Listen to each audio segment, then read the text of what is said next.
Let's get scratching. We got an explosive broadcast coming to you. Listen up. Sega games, just keep playing them. We're back. It's the SEGAbits Swingin Report Show. Get ready for Sega interviews and news with George and Barry. Ladies and gentlemen, please join me in welcoming Yu Suzuki.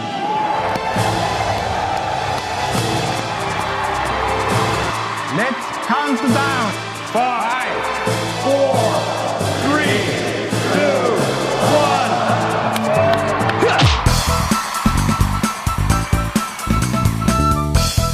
Hello and welcome to episode number 81 of the SEGAbits Swingin Report Show. In this very special episode, I, Barry, and my co-host George. Hello, George. Hello, everyone. We will be covering the last hour of the Shenmue 3 Kickstarter. So as you hear this is pre-recorded. However, this will be our live reaction because, that's what, you watch YouTube now. It's all about reactions. So, yep. So maybe in 1 hour we'll be screaming or something, making faces that you can't see. Yeah. So it's exciting. It's been 1 month. We did a show before talking about the start of the Kickstarter. A lot of things have happened. But before we get into Shenmue, we do want to talk about one thing. It's pretty big. The Sega Games co-president saying that the company, let down fan expectations with some software released in the past 10 years, and that they have learned from Atlas and that they want to make quality software again. And George, can you tell me a little bit more about this and our listeners? There's a couple of things that we need to know about this. First of all, I think it's been mistranslated a lot. People think that it's the CEO of Sega, but it was really his son, who has the same last name as him, Satomi, I think it's how you pronounce it. Mm-hmm. And basically, he barely got hired as Sega Games president before he was doing all the mobile games. And when he started working on mobile games, you could really tell that he put more budget and effort. And that's how a lot of the big Sega games, I guess, that got popular right now came about, is because of his leadership. So now he's doing all the Sega games, and he got promoted on April 1st on the restructure. So he did an interview with Famitsu, and he talked about how they're learning from Atlas, like you said. He also talked about how the PS4 is a leading platform online worldwide, and he talked about how Japanese games, he believes that Japanese games could do well in the West if they have the right quality to them, and says he wants the company Sega to be known as a quality company from now on. So, I don't know. What do you think? Bring back this. Well, they need to bring back the gold seal of quality then if they really want to be a quality company. Oh, yes. And a lot of people assumed this meant that they're going to bring back old franchises, but that's not been confirmed. Mm-hmm. All we know is that there's going to be a new game announced at TGS. So that's it. Well, what I think about it is that, it's great that they're saying this publicly. It's refreshing.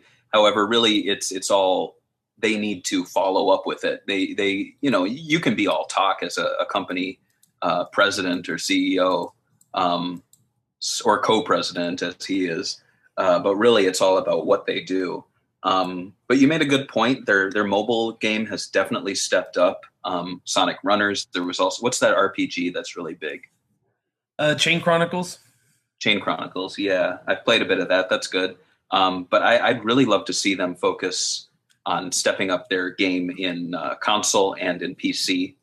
So yeah, it's exciting. The one thing that annoyed me just as a fan is how many news sites pick this up, and they want to go the negative route. They always go, Sega apologizes for the past 10 years. I'm like, they're not apologizing for the past 10 years. That's pushing so many great games under the rug. They're apologizing for some of the bad games, which they definitely should be apologizing for. But well, technically he never apologized, but he just said that there was just bad games, and I don't think people understand that he wasn't even working or had any say in these games. Yeah, so it's kind of hard to apologize. Yeah, the exact quote was, "We did our best to build a relationship of mutual trust with older fans of Sega, but looking back, there have been some titles that have partially betrayed that trust in the past 10 years. So, I mean, you could point at a lot of things. You could point at some of the, I mean, him being Japanese, I don't know if he's referring to the Marvel deal that they made. He could be. I'm not Sonic sure. 06 is pretty easy to point out. That's true, though we are coming up to the point where that won't be 10 years anymore. So, but very close. Yeah, very close. 9 years. Yeah, but you know, we'll see what happens from this. I feel positive about it, despite all of the, I guess, negative press. It wasn't negative press. It was just kind of like this revisionist history we always have, where we're like, oh man, Sega sure sucked in the past 10 years. I'm like, they're still around. Name companies from the past 10 years that have sucked and gone under, or just got worse. Look at Capcom. Yeah. Well, Capcom still releases some games that are, I guess, people like, but I agree. Like Capcom still, I think a lot of Japanese companies are a far cry from what they used to be. Oh, for sure. So, yeah, but I guess wait and see. Is there anything else you wanted to say about this story? No, I think we can move on to Shenmue 3. All right. Well, at the time of this recording, it is 3 minutes past the hour. The Kickstarter will be ending 51 minutes past the hour, so we have 48 minutes to go. So at this moment, we are closing in very quickly on 6,250,000 with 68,521 backers. So, do you think? Did you ever think it would make it this far? I think I made my estimate in the last podcast, but seeing like that was really early. When the last couple of weeks, I was surprised it would like barely made it to 6 million. So it's about right so far. Yeah. Yeah. So, what tier have you funded, by the way? $100. Okay. Yeah, I did as well. I was, you want to tell them why? Why I did that? Well, I just think that it's the, $100 is still, it's quite a bit of money, but I felt like it was the most affordable, where I still felt like I was giving some and then some, and I was getting some decent rewards. I mean, like I said in the past Shenmue episode, I really wish that there were more physical rewards at that level. I was looking at the what's the game? Bloodstained? Am I calling it? Blood Ritual or something? I don't remember. Blood Game.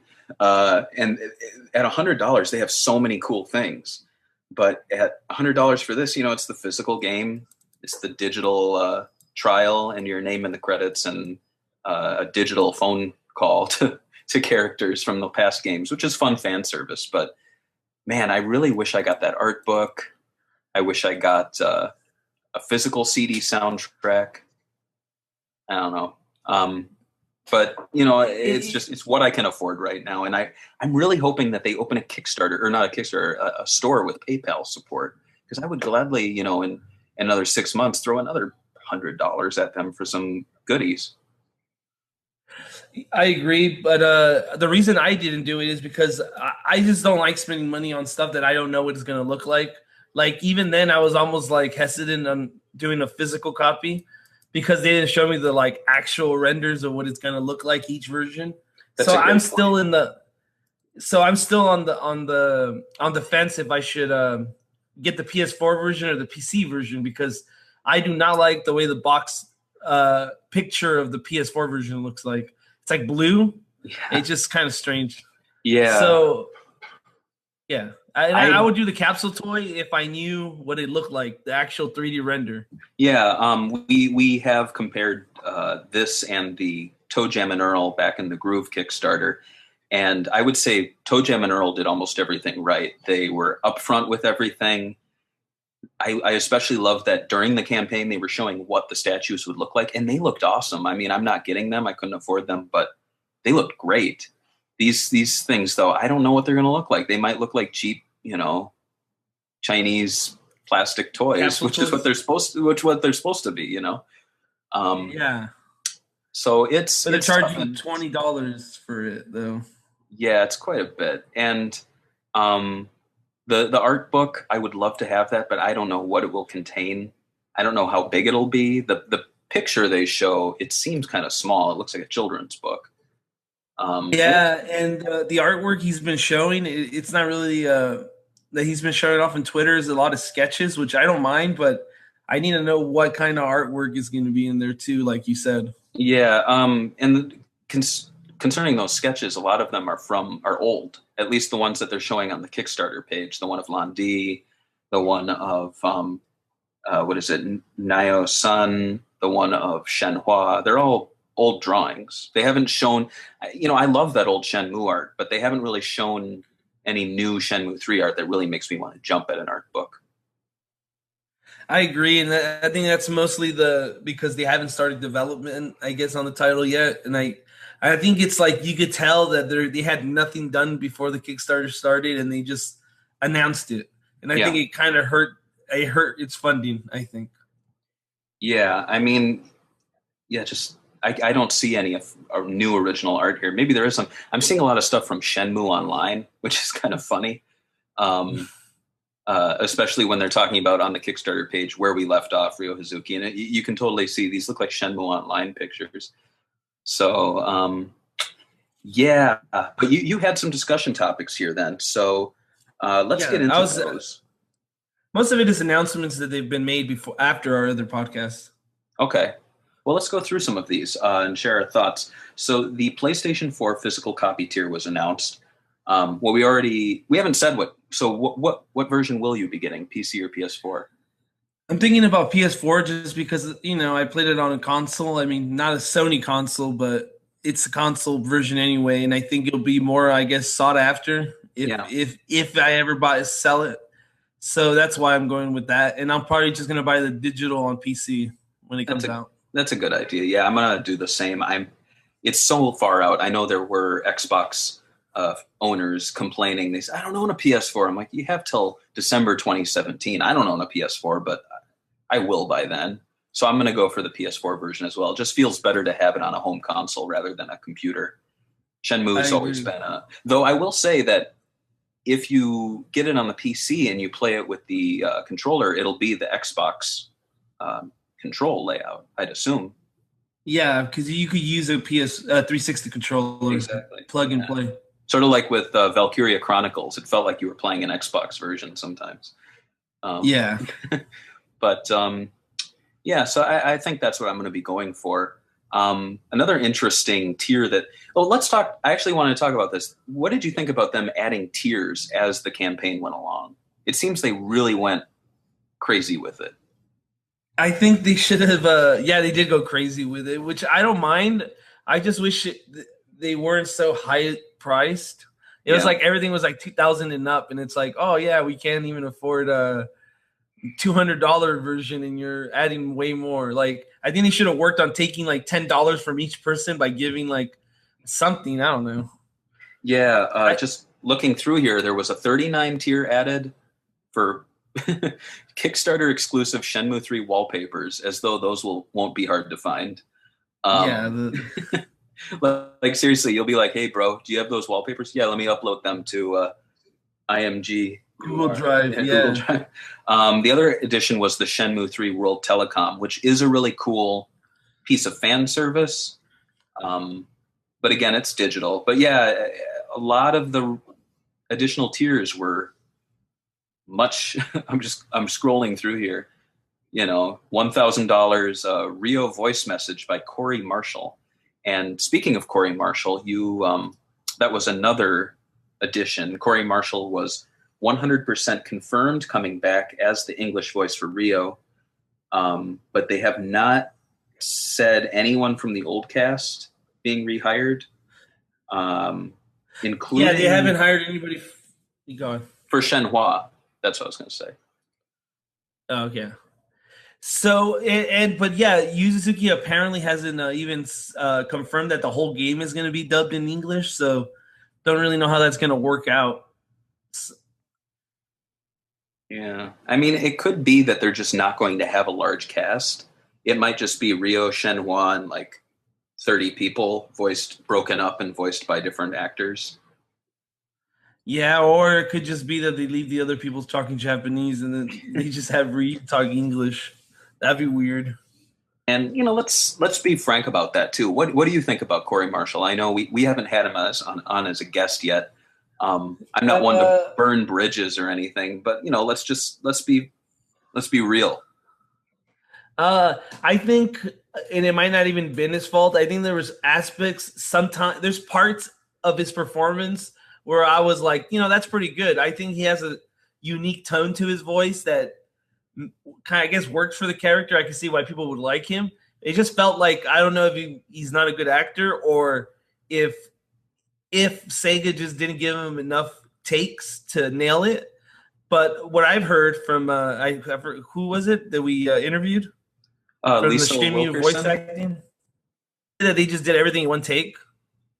They would run through it. Yeah. Yeah. So, I mean, I'll be open-minded and see how he does it, but he didn't blow me away in the last two games that much, but I'm willing to give him a chance. Mm-hmm. I think his voice really carries a lot of nostalgia, if anything. Oh, yeah, for sure. Now, I know people love to make the sailor jokes and everything, but honestly, it gets really fucking old. It's like if you were a Star Wars fan, you get sick of the "it's a trap." It's a trap. Like, oh yeah, it's a trap. That's great. Yeah, and that's also something we should mention is that like the dialogue that he was given wasn't the best dialogue either. No. So, and it's interesting. You take that English release of Shenmue, and it really does make the game. I feel it takes away somewhat from the game's tone. It makes it more of a kind of like House of the Dead kind of funny sort of voice acting where you just like. And I remember reviews too. They were saying, "Oh man, 9 out of 10. 9 out of 10. We would have given this 10 out of 10 if the voice acting was better."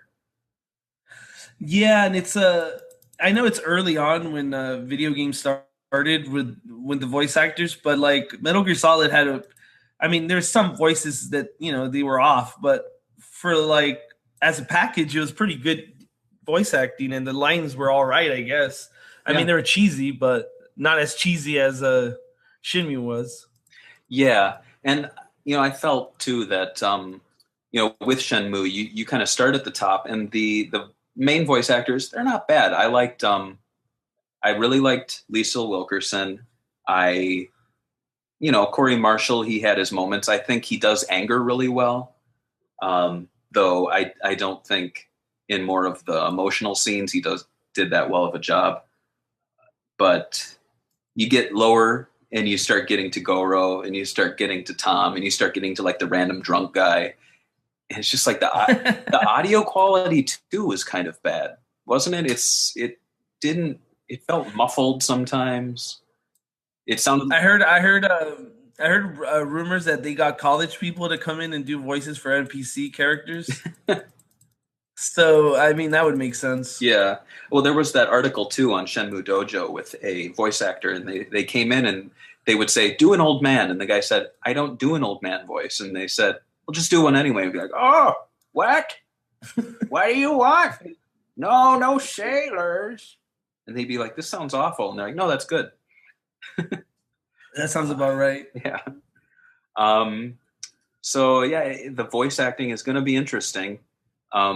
And I guess just to stay on that subject, we also had a lot of tiers for languages. We had, oddly enough, Portuguese came much later. I guess that's a little more expensive to translate or something. What's your thoughts on that? You think we should be funding other subtitles that we're not going to be really playing as? I don't think they should have made those tiers public. I think they should have just assumed, well, it's going to be English and Japanese, and later on announce what other languages. I just feel like, you look at the tiers and they start off Shenmue 1 and 2 cinema shorts. Well, that's not too exciting. You can watch playthroughs on YouTube, and then it's German, and then it's French, and then it's Spanish, and then it's Italian. It wasn't until 1.2 million later, after the main goal, that you got to the rapport system. And even then, they didn't do a good job explaining what those things were. It sounds cool, but what were they? And you really have to dig to find answers. Yu Suzuki might be doing a Reddit Q&A or something, and he might mention it. But they were never like, hey guys, we just hit the goal on the Rapport system, or we're coming up on it. The Rapport system, this is how it works, and let's go into it. Or the skill tree system. They're very cagey about these things. Yeah, and then they'll like answer on Twitter, and then you have to look for the answer on Twitter. It's too much of a mess. They should have had like a YouTube channel where he would explain every single one and then upload it onto the updates as a Kickstarter. Yeah. Another bit here, we have that there has been confusion as to how many chapters the Shenmue saga was supposed to be, and Yu Suzuki has confirmed 11 chapters is the main story, but it can branch out to more than 11. So what are your thoughts on this? That's fine. I mean, I'd rather him not branch it out and just finish it at 3, but if he feels like he has to extend it, I mean, I just hope he doesn't get cocky with the funding he got from this. Yeah. So I'm okay with him extending it as long as it's I don't know, maybe DLC. I don't know. What do you think? I really wish he would end it at 3.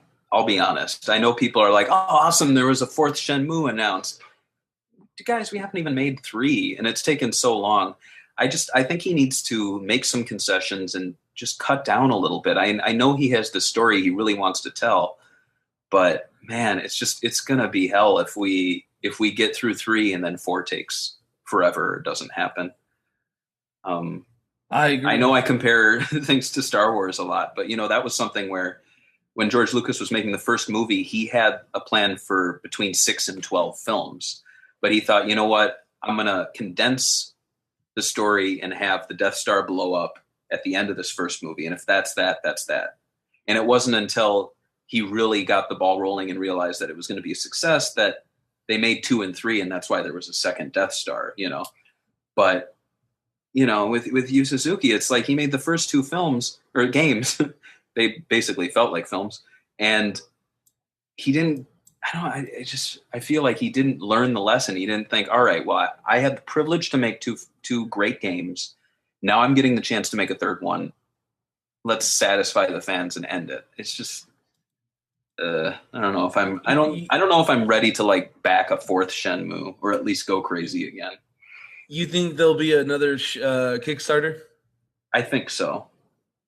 I think there's a lot of people have a bad taste in their mouth when there's like another Kickstarter after another one, I mean, look at the backers. Right now we're at 68,750. Now I know that's not an accurate gauge for the number of copies sold, but people have had a whole month to put their money where their mouth is and say, you know what? Yes, I want a copy of Shenmue. Close to 70,000. That's not a lot in today's gaming world. 70,000 copies. Especially when you consider that for Sega, that would be only the sticker price sale. It won't be $100, $10,000. Yeah.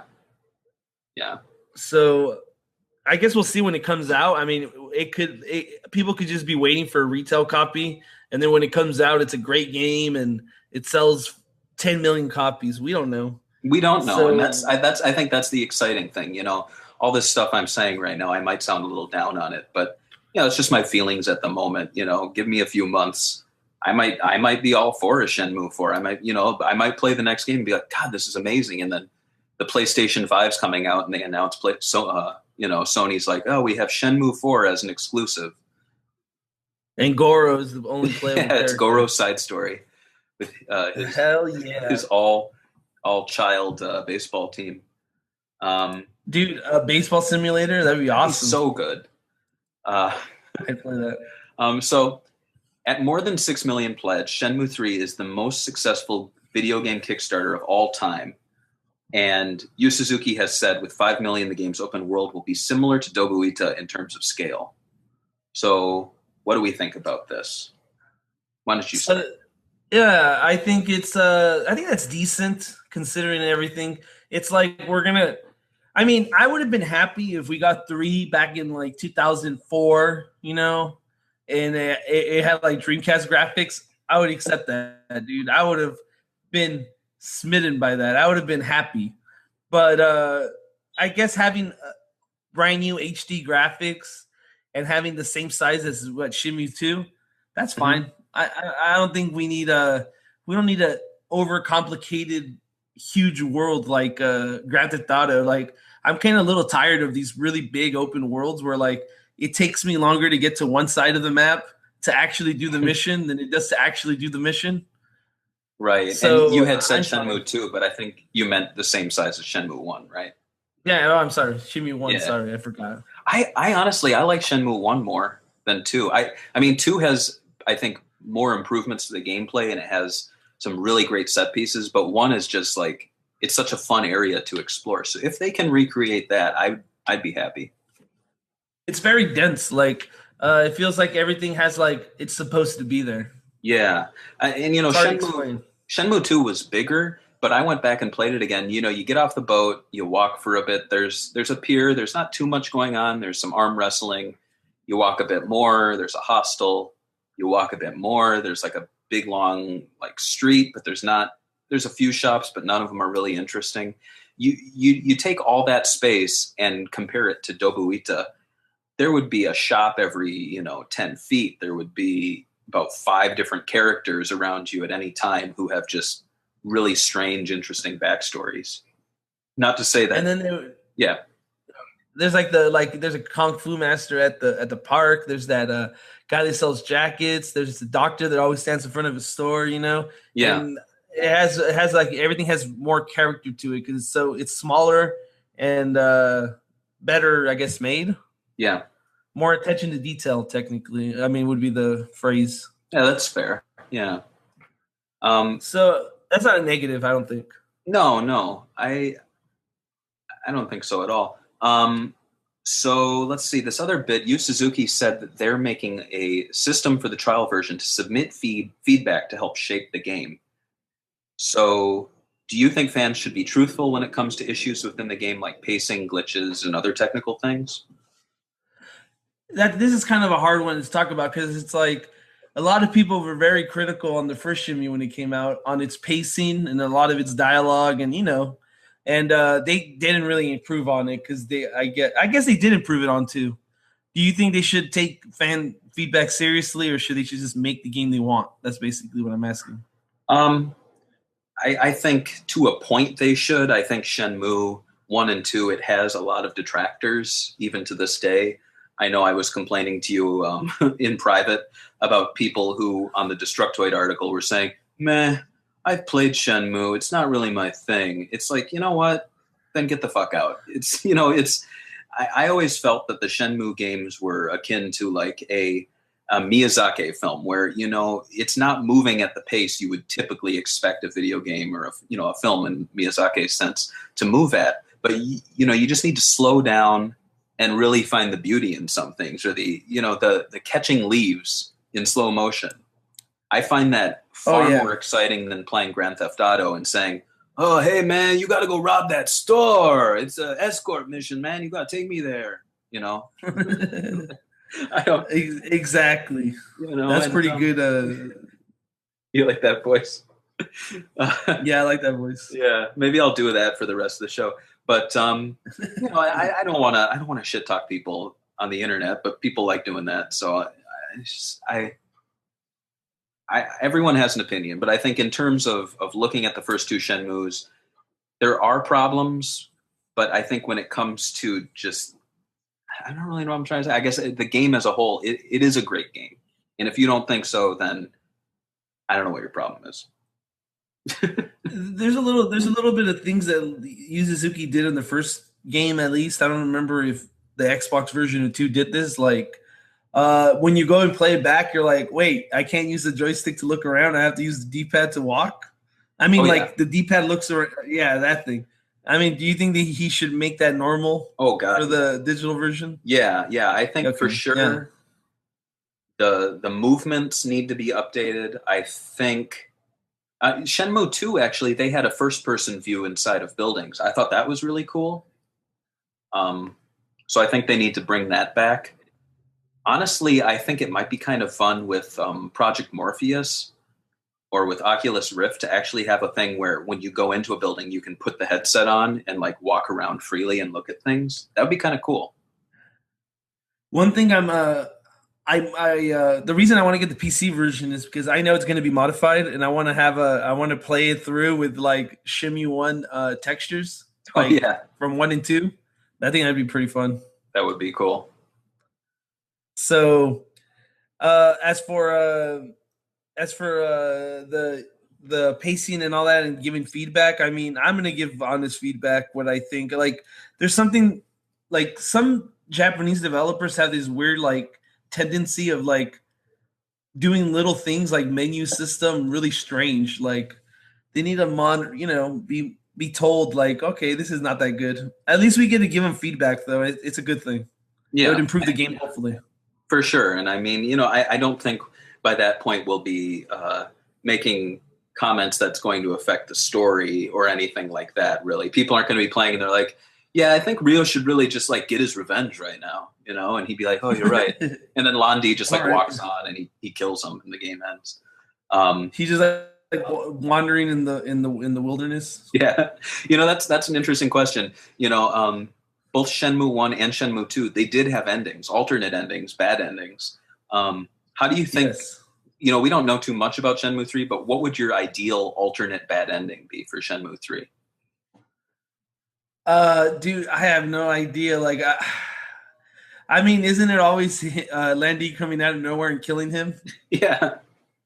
So, I mean, I would want it, but like, I don't know. Like, has there even been like, is there going to be like a day-night system in this game? That's a good question. I feel like they've mentioned it before. I think there will be. I think there has to be. I mean, like that's a big aspect of the game, like waiting day and night and the cycle of day and night. So I'm hoping that they don't cut it out. Oh, for sure. I think we're going to get things like that. It's not as though there was a tier saying, you get up to 7 million and we might have day and night. Get up to 8 million and we might have Rio have a walking animation. I think there's some things that are just expected and they will happen, like day and night system. I don't know about magic weather. That might be different. We'll have to see when they announce stuff like that, I guess. Mm-hmm. And just an update on the Kickstarter. We're 22 minutes to go. We're at 6,291,000. Still at closing in on 69,000 backers. So we're in close range of 6,300,000. I'm hoping for the 6.5 thousand. Yeah, you want your ragdoll physics or whatever it is. Yeah. I mean, I want to hit at least the next closest tier goal, because I mean we already wasted on Portuguese subtitles. Yeah, right. And I know we have some Portuguese members in our forums. And that's fine, but like they should back it up for themselves. I mean, like I think they should have asked for PayPal for that stuff. You know what I mean? For sure. But whatever. Yeah. This next topic here, this is something that's been recently said, that it's been confirmed that the first gameplay footage of the final version won't be seen until at least 2017. Do you think that's too long away? I do. It's going to be well, I don't want to wait. I want it now. So yeah, of course it's a long wait, but it makes sense. 2-year development. I don't want them to rush it. So if it doesn't make it to 2017, it's whatever. But 2017 seems good. I mean, I guess for not having anything right now. They have shown some things. We did get a floor plan of, it looked like a hostel, and that looked kind of fun. Do you remember seeing that? Yeah, I remember seeing that, yeah. There was a game room, and there was like a lounge to hang out in. So, that I feel like if they give us things like that, like concept art, like maps, even if they just showed us a map of one of the villages, that would be enough to hold me over. If it just the promise of what is to come. Or at least in-engine, like the engine shots of like forest and stuff like they're working on. Mm-hmm. If they're working on stuff and they keep on showing like they have at the rate they've been doing it right now, I'll be happy for the next 2 years. I mean, I'm sure they're going to be. They still haven't even got the final models down yet. Yeah, that's true. So, still a lot to come. Yeah. Another thing that's been confirmed: part-time jobs will be in the full version of the game. And I wanted to ask you, are there any part-time jobs that you hated from the first two games that you think they should just scrap? And what would you like to see included in Shenmue 3? Easily the freaking when you move boxes, terrible. Yeah. I hated with that. your hands, right? Walking back and forth. Yeah, That's because that makes sense. That makes sense. Like, hey, man, you're like, I don't even know what to say. China doesn't have forklifts. Yeah. So, yeah, they should take that one off, and they should add forklifts. That's it. That's all you have to do. I think the forklifts, what made them work so well is it made sense. You were taking these giant crates really far across the pier. But I remember in the box one, it was like a room that was like maybe 30 feet long. And they were like, we need these boxes put here, over there. It's like, well, why? Just leave them there. And then when you need them, walk over and carry them. It didn't make any sense. If you were loading up a truck, it would make sense. Yeah, that's true. And I don't know what kind of business is like, we really need these boxes moved over there. Let's pay this young man. Yeah.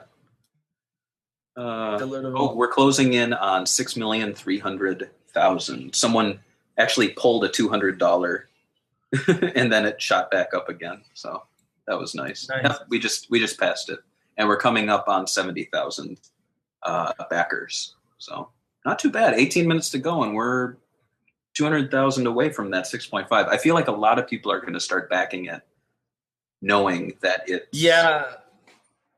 it's almost over. Yeah. I'm kind of hoping a millionaire comes in and just funds the rest of it for us, but we'll see. Well, that's the funny thing is that there were those really high tiers, the $10,000 ones, and they sold out really fast. So I'm surprised that like Dinner with Yu Suzuki in Los Angeles, add 2 more. You could make another 20,000.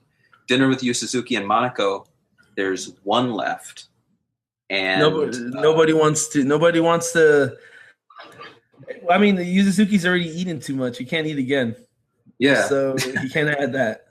I was going to say, one of the guys that supposedly bought the dinner is the guy that does the art for Pokemon that did the Sega 3D Classics front cover work.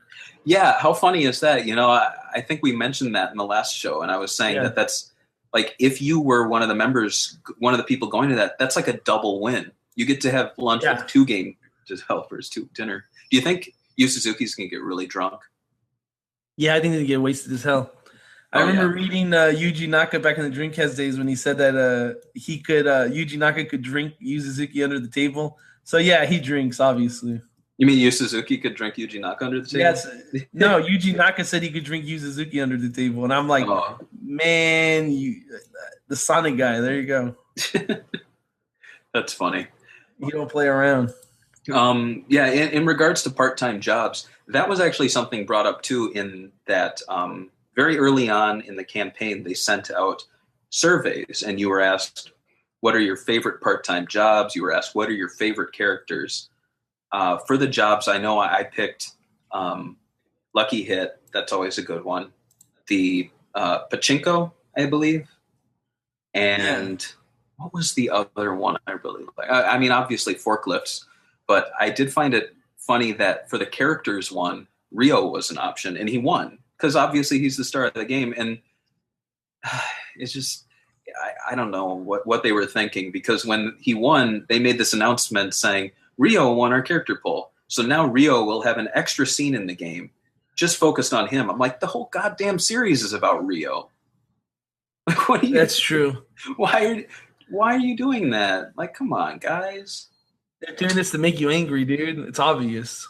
It should have been all the secondary characters, and it would have been funny if it was Tom, and then Tom Rio. won. It would have been funny if Tom won, and then Rio was like sitting in the woods, falling asleep, and then he has a dream about Tom, like eating hot dogs. That'd be nice. We could finally see him eat a hot dog. This is the proper way for Americans to eat hot dogs. I see. I see. Always. I was gonna say. Did they say in the questionnaire that this character is going to have an extra scene and then list the characters? I don't believe so. And that's the thing, because then when they came out and said who won, they were like, no, you get to see Rio in another scene. And the funny thing is, we're not going to know what scene that's going to be, because, we'll be like, the whole game is fucking... Is that the whole game is... I bet Yu Suzuki is like they're like, oh, Yu Suzuki, what scene are we making for Rio? He's like, you have to do a fucking scene for Rio. They won't know. All about him. He's like, tell him the scene where he jumps across the river. That's about Rio. I think Ren, whatever his name is, would have been a cool extra scene. Yeah. Oh well, what would have been? We could have had who was the guy in the suit in the first game that helped Rio? The suit. You mean the president of Sega, the one from What's Shenmue? That guy? Like, you wanted him to win? No. It's like, what is he doing now? No. The son of that guy who was helping Rio out in the first game, and then he got injured and he wasn't able to go to China. Oh, I forgot his name. I don't know what you're talking about. He's the dude with the that hangs out in the warehouse with the old guy. Yeah, but he said I'll meet up with you. And so I'm really hoping he appears in Shenmue 3 because I mean he's the only character who would make sense to return, really. Or he could just pull like a twist, and he is helping Landy. It's all been a trap. That'd be cool. And they had to fight him. Let's see. We have another bit here. According to what do you call their company, by the way? YSNet? I guess that's how you'd say it, right? I guess so, huh? Or it's kind of a weird name. Yiznet? Wisenets. It's like, I don't know, man. I don't know. They are not 100% sure that there will be a physical retail version of the game. So do you think that's something they should work on getting? Or is digital for this type of game good enough and having only Kickstarter backers receiving the physical copies? I mean, you as a Kickstarter backer probably think that it's probably pretty good to keep it rare, right? Oh, for sure, yeah. Honestly, I don't think it's going to hurt this game because I have a feeling this is one of those games that, like, if you're a hardcore fan, you already funded. I mean, you already tried to get the Kickstarter going. So nowadays, getting shelf space in the store is harder than ever. I mean, sure, we have video game sections, but you have to put Nintendo stuff, Sony stuff, Xbox stuff, all these like video game toys. Yeah, it's getting harder and harder to find retail space. Like even Atlas doesn't get mainstream retail space. It's a hard thing to do, and they've been publishing for years, you know. So it depends who the publisher is, I guess. But like, I'd be okay with they just did digital. It's not like it's not going to be available. Yeah. And that'd be kind of weird though, because like how many people backed it for $60? Almost 5,000, 5,000 almost, you know. And it's 60 and. All right, go on. No, I was saying it's about 20,000 at the $60 level, and then only another 2,000 for 80. I'm surprised the $100 one isn't more popular. Me too. And look how many people paid for the PS4 version compared to the PC version. It's like more than double the amount, 3 times the amount. Yeah. And it's like a pretty smart thing to do and put that up. Oh my God, yeah. That's a lot of money.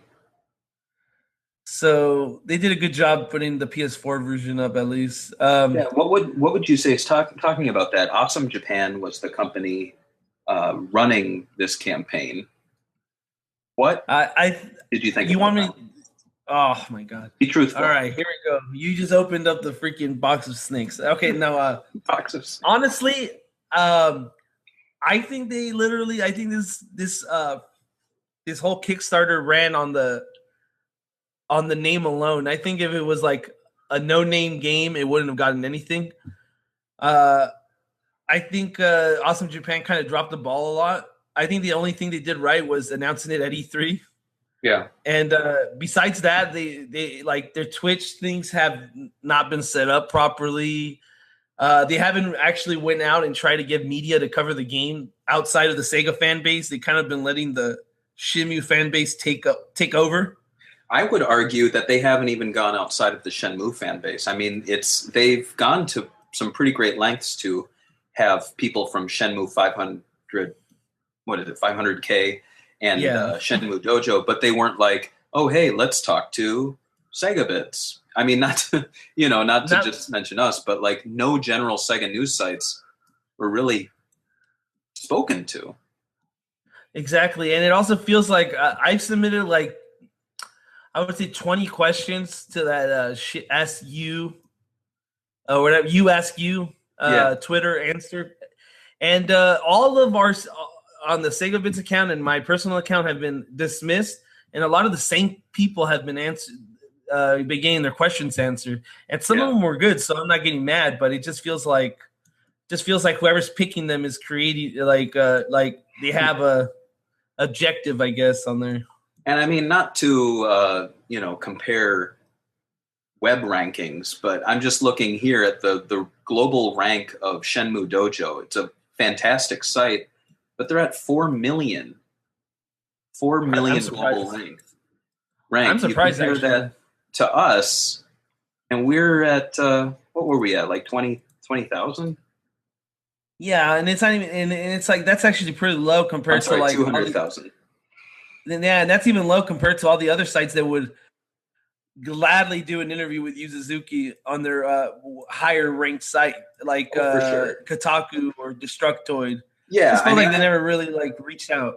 Yeah, I guess I shouldn't be mentioning us. I should really be mentioning IGN, Kotaku, Destructoid. But the mere fact that they went for these websites that get in the 4 million range, it's really a niche fan site. And then you take us, we're still a niche fan site, but we're getting some pretty decent traffic, the best traffic for a Sega fan site. They didn't even pay attention to us. They didn't even pay. I mean, if anything, you'd find Shenmue 3 articles on Destructoid and such that were bashing the campaign. Yeah, I wouldn't even say bashing. I think they made an article about how it was not well managed, the Kickstarter, and I'm not going to disagree with them. That was a good one. I think I'm thinking of the Kotaku one where the guy was just bitching about the cover art. And he's like, I don't like this game and I'm not going to back it, but this cover art sucks. And it's like, all right, dude. Yeah, to back him up, it wasn't the greatest cover art, obviously, but it's not what's going to ship. Like, I think that should have been I think he could have. Yeah, there you go. That's another thing to say about the Kickstarter. Like, their placeholder art was very misleading to some people, I guess, and hurt it. I will say, as a graphic designer, looking at their page right now, they have this big image that says "Last Hours, keep those you love." It's done in papyrus font, which is typically used for like Mediterranean restaurants. And they put, I'm just looking at it, they put a glow, an outline, an inner shadow, a bevel and emboss. This is why I never show you my Photoshop, because I already know everything, how everything was done. You're like, I know how this was done. The Shenmue 3 logo they laid on top of it, which has like a brown drop shadow. It has a drop shadow and then a second drop shadow. And then the picture itself, they're reusing an asset from Shenmue 1. But it's just it's a wallpaper. It's like, come on, guys. Like, I want to see some Shenmue. But I guess that's why we have so much time after this is backed. I'm hoping we see some really cool original digital art for Shenmue 3. New stuff. I also hope Yu Suzuki's more lenient to doing interviews about his past, present, and future, I guess. I'll be honest, I love Shenmue, but man, Yu Suzuki, he has a history that needs to be talked about. His arcade history alone is just amazing. I'd say it blows Nintendo developers out of the water, to be honest. I think it depends on it definitely depends on like what, because like this guy is insane. Like, he made a light gun game that was super popular, made racing games. Any genre you threw at him, he just came out with a hit, like Virtua Fighter is considered like a pretty deep, complex fighter. And it's like, this is the same studio that made Space Harrier. This is the same studio that made Virtual Cop, Yeah. So it's a very interesting studio. 1 in a billion for sure. Oh, for sure. And I don't mean to just say that Yu Suzuki did all of the great work of AM2. There were a lot of people there, especially, I'm not going to go through all of them, but 5 minutes to go on the Kickstarter. We are closing in on 70,000 backers. Doesn't look like we're going to make it to that 6.5 million. Right now we're at 333,000. So 4 minutes to go. I'm I'm very surprised that it hasn't shot up way faster in the last 10 minutes. Yeah, me too. But then again, there aren't any of those big tiers left, really. They should have added more. I mean, I can't really think of what he would have added. Maybe he should have just done like $5,000 and you get to have an hour Skype conversation or like 30-minute Skype conversation with Yu Suzuki and ask him whatever you want. Yeah, for sure. Well, let's see. Let's see if we can squeeze in one more talking point before we get to the countdown. All right. So let's see here. When Yu Suzuki was asked about what he had to cut from Shenmue 1 and 2 due to budget constraints, he said that he wanted the ramen noodles in the game to get soggy. They wanted the games to be that real. That's not so much. That's just insane. Yeah, that's a statement. Yeah. These are supposed to be just bonus topics, like in case we're, done. I guess we did finish it. But what do you think about that? Yu Suzuki wasting money on soggy noodles. Literally. I really hope that he spent money on. I mean, they said they didn't due to budget constraints, but I would love it if he was like he dropped a couple thousand just to see if it was possible. But yeah, I could already see him buying like $1,000 worth of ramen and just sitting there and soaking it and going, "Oh yeah, very soggy." Yeah, 10 minutes, timing it. Oh yeah, different brands. He must have at least timed how long it takes for ramen to get soggy, for sure. Oh yeah, for sure. Yes, he's pretty crazy guy. You gotta admit. Another bit. Ryo got his Band-Aid from a cut that he received at a martial arts tournament, which he won. And another thing that actually Yu Suzuki mentioned about Shenmue 3 is that he's considering having either a cut scene or a moment where you can remove the Band-Aid, which would be pretty. I mean, it sounds stupid, but if you played the games, this is a part of the character. It's like an eye patch for him. It's something he always has. But if there was a scene where she's like, "Ryo, yeah, what's that on your cheek?" "Oh," and he peels it off and he's like, "I guess it healed 3 years ago."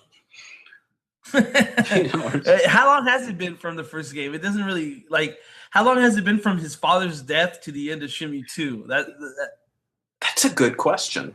That's something I'll have to find out. Maybe I'll find that out after this podcast. I mean, the only way to find out is see the longest you could beat Shenmue 2, the date. That's a good point. The start. Yeah, that's a good point because you do have. There is an X amount of time that you could play both games. So I guess it all depends on how fast you play. We'd have to ask some Shenmue experts. So and that's another thing that they're gonna have to figure out when they make this game because Shenmue 1 and 2 and 3 they had planned was supposed to be a continuing story where you could beat the whole game fast and you could beat it and it only lasts a month. Yeah. Or you could beat it and it could last you 6 months. Yeah. And it's something we're not going to get when this new version releases because the cycle's been broken by 14 years. Yeah. So it's going to be something to think about too. If you how long is it? Are they still going to have a system like that where you keep track of days and all that stuff? It's going to be interesting. And it will. Just to 30 seconds go. 30 seconds left. We are close. I don't think we're going to hit 6.5 million. We might. No, I don't think we're going to hit 70,000 backers. I'm guessing it's going to be at 69, maybe 69,400, probably 6 million. Yeah, 6 million. Up 9, 8. We're at 6,332. 5, 4. It's over. 3, 2. $6,333. That's pretty good. Yeah, and these things they melt a little too, don't they? Or they always change a little. I feel. Maybe, I'm not sure.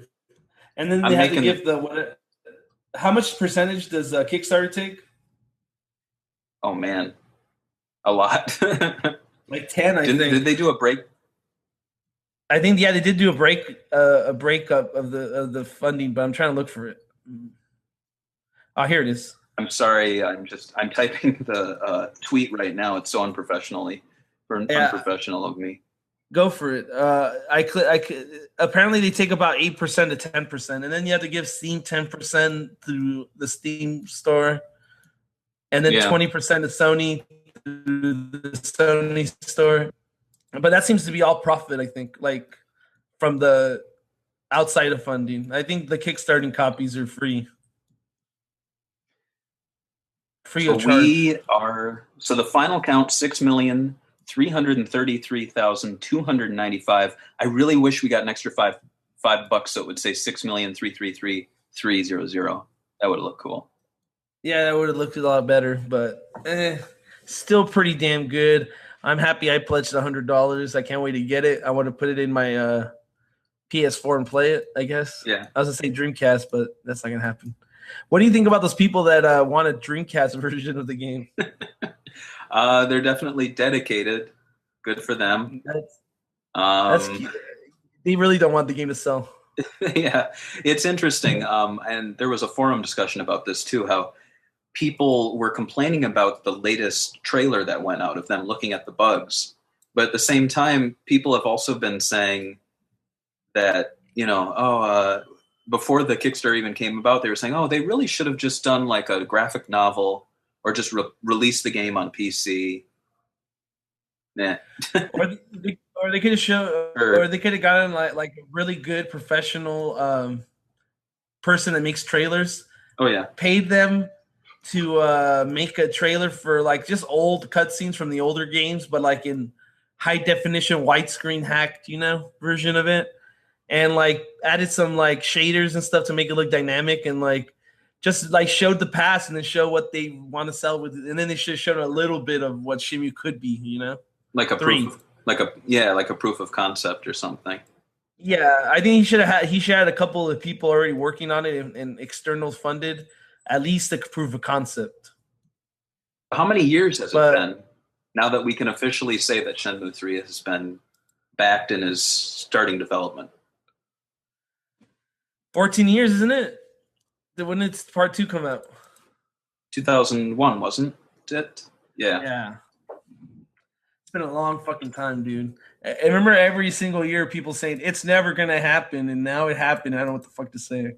It's pretty fucking crazy. I mean, I'm trying to think of things that I can equate with, but really, Shenmue 3, it was something that I thought would never happen. It's about, I would say it's below a Dreamcast 2 or Sega making a new console.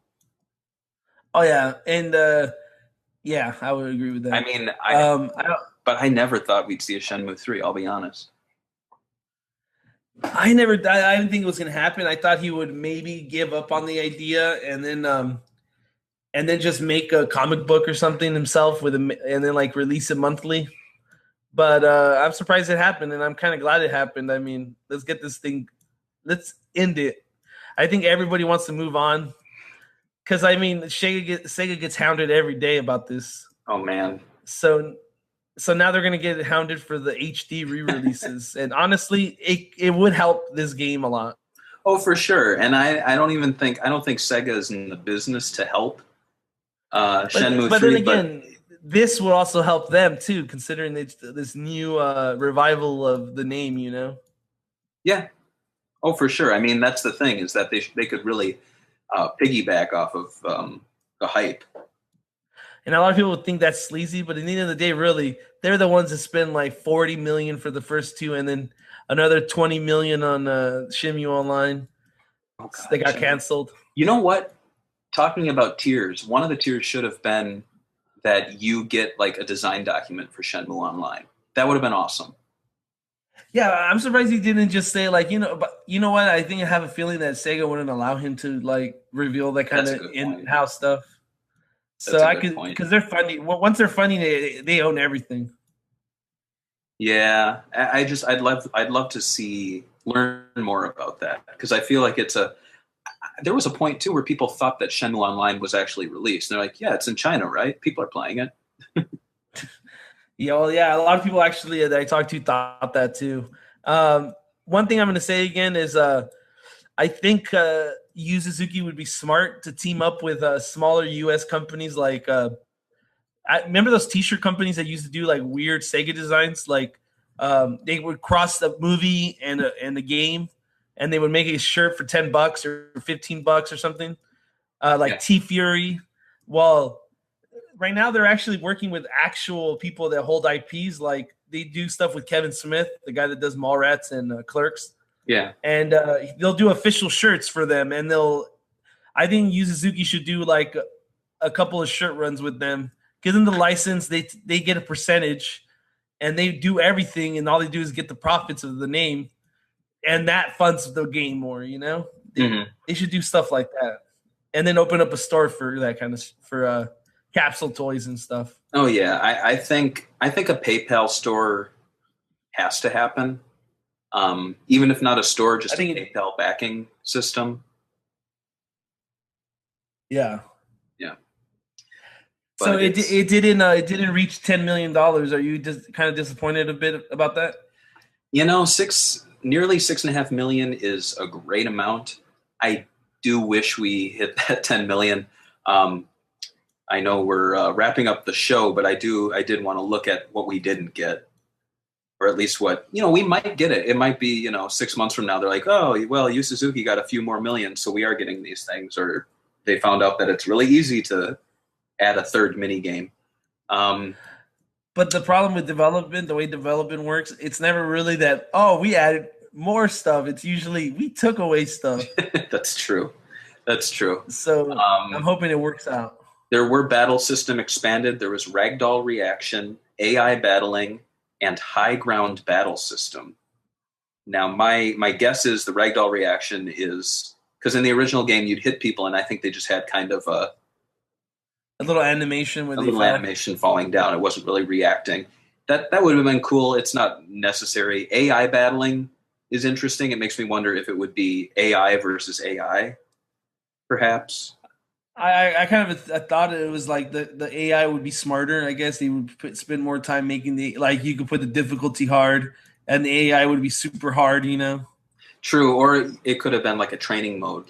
I guess high ground battle system. I'm not exactly sure what that would be. Maybe it would be like if you're standing higher, if you're like on a box, you win or something. So it's like I would assume it's like.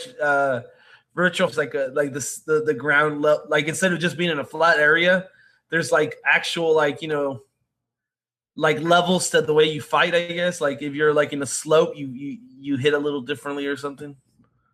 Yeah, there was the Chobu area that took up a lot of tiers from 8 million through to really 9.5. That included mini games times 4. Now. I'm sure we'll still get mini games in that area, but it would have been greatly expanded. Yeah, he said there's going to be mini games, but yeah, it's just going to be expanded if they got this high. Betting games, Kung Fu Mastery. What do you think about that one? I don't know what that means, so I don't know. I mean, does that mean you get more moves? I guess maybe there's like a tier or a level you reach in your fighting skills where you become a kung fu master. That'd be cool, I guess. They did not break the 8.8 million for the new Kickstarter record in the general games category. What is the record holder for that? Is this referring to just like any games, like card games and board games? Yeah, it's a card game. Yeah, it's a card game that won the first one, and it's like a cat card game, and it got it's on the front page when I did the post. It's called Exploding Kittens. I'll show you. That made over 8. I'll show you a link. That's great. There's a link. Just goes to show you what the internet cares about. That's what I was saying. Yu Suzuki should have put a cat simulator inside the game for like 10 million. That's fucking. Why is this a thing? Yes, that's what I want to know. This guy's going to get paid almost $9 million to make cards. But you got to understand, it's the guy from the Oatmeal. Oh, okay. That guy's popular as hell. Yeah. Internet celebrity. All right. The other bits, I'll go through these quickly. We had a part-time job that we didn't get. There were game stalls. I'd assume then that means that there will not be a part-time job in this area and that there won't be game stalls in this area. Game stalls, does that refer to arcade games? I think that's what it means, yeah. But in the end of the day, you think that like they could just put an emulator and just play like an old Sega ROM, I guess. Like, Yeah. is it really going to cost that much? Yeah, really. And in those areas, I mean, not to generalize, but isn't it like there are some, it's just like you go in and you play emulators, you pay people to play emulators? Yeah, and I guess it would be kind of. I remember when there I was went. Yeah. Go on. I was saying when I was in Southeast Asia, they kind of had that thing where it was like you go to an area and it's like, oh yeah, you pay for internet use, and if you want to play some emulated games, you can pay extra for that. Yeah, they do that in Mexico a lot too. I guess a lot of poverty places they like to get the money for free. Yeah, but I think it'd be pretty interesting that there's more outdated arcades in these places, so you play like SG 1000 games because they're like poorer neighborhoods. Or it would be funny that they have like a Space Harrier machine, but it's broken because no one can come out and fix it. Oh, they're just going to tease people and get them angry. I know. Let's see. There were also a mini games times 4 for Bailu Village. There was a betting games times 4 for Bailu Village. My question is, though, in the first village, that has a mini games times 5. What I'm wondering is, even though those other villages spread it out, yeah, like even if those other villages are not going to have like mini games times 4, they're still going to have some mini games. And I'm wondering if, like, let's say you play Lucky Hit in Baisha Village, and then you don't have Lucky Hit in the Chobu area. Is that really a loss? Like, just go back to the other area and play Lucky Hit. It doesn't need to be in every area. I agree with you 100%. I think even the arcade stuff, like, I think it's nostalgic, but like at the end of the day, we have the power to just go and play any Sega game ever made emulated. Yeah. So do we really need that in the game and pay like $500,000 to get it, programmed? That's true, because I mean, Shenmue and Shenmue 2 at the time, games were pretty high tech at that point, pretty progressed, but even then it was hard to find those games. I think at the time the only access I had to those games was in Shenmue, but nowadays you can get a 3DS, you can get a home console, you can buy the Sonic's Ultimate Genesis collection and play all those games. So what do you think about I was gonna say one more thing. What do you think about the character busts that he has right here? Oh, right, the character busts. They claim those are one of the rewards, and they claim that those are from the first game and second game. I think that's I was wondering if they're replicas. I don't know. I think they're real, but it makes the Indiana Jones in me say, like it belongs in a museum. Like, I don't think you should be giving that stuff away. It's video game history. But yeah, and then I actually, $2,500 if you're rich is not a bad price at all. You get the jacket, the signed poster, the game with the collector's edition, the trial version, your name in it, and the a bunch of other stuff. That's pretty good. I mean, I don't think I've ever said that the tiers, the higher level tiers, weren't worth the money, because if you're getting pieces of game history, like real things, that's awesome. Though I've been saying, I wish the 100 and I wish the 150 were a bit more, I don't know, generous. Yeah. I was like ecstatic when they announced an $80 reward, because then I was like, oh, what do I get? Because I'm at 100, so I get something, right? And if you look at the backers, a lot of them, the most popular was obviously the $60 tier. I think if they worked on, and the 80-ish. Yeah. So if they worked on a 70, a 90, and and added more stuff, they could have made people go up slowly, and be like, what, that's worth $10. You know what, that's worth $10, and then start taking like $30 extra. Yeah. We also had Kung Fu Mastery again, and then the last one is Magic Maze, which maybe is like Rio discovers Snail Maze from the Master System. I don't know. That's what I'm thinking. Magic Maze, huh? That's going to be interesting. It never happened, though. We need to ask him what Magic Maze was. He needs to. He really should have expanded on each one. I think each one should have had a link you could click on with a video of him literally telling you what each one is. Yeah. But I mean, again, we've said that that's like a complaint we've had about the campaign, where they'll say part-time job. What's the job? Like, expand on it. Magic maze, like magic eyes. Yeah. Well, it's already done. It's over. It's done. It's happening. Yep. $6.3 million. Not bad. Not bad. Anything you guys want to say before we take off? No, but, well, actually, yes. We will be returning sooner than later with a new show. We're going to be doing a interview. More information on that will be shared on our Kickstarter, on our Twitter and Facebook accounts on that upcoming episode. And if you like this Shenmue 3 episode, let us know. I've been thinking it's something we should do as more information comes out for the game. Maybe every month we'll do an episode, or every few months. So, yeah. How about you, George? Depending on info. And that's it. I don't have anything to say. All right. Well, let's play some awesome Shenmue music to play us out, and we'll see you on the next episode. See you, everybody.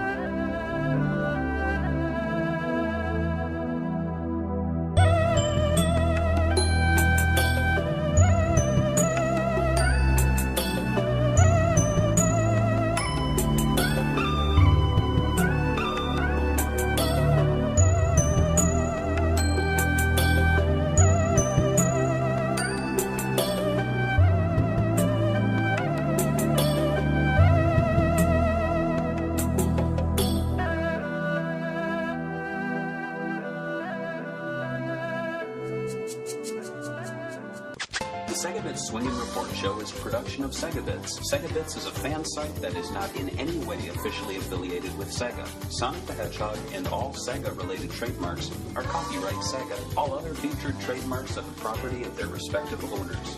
Don't forget to check out SEGAbits.com, and you can find us on all major social networks. Just search SEGAbits.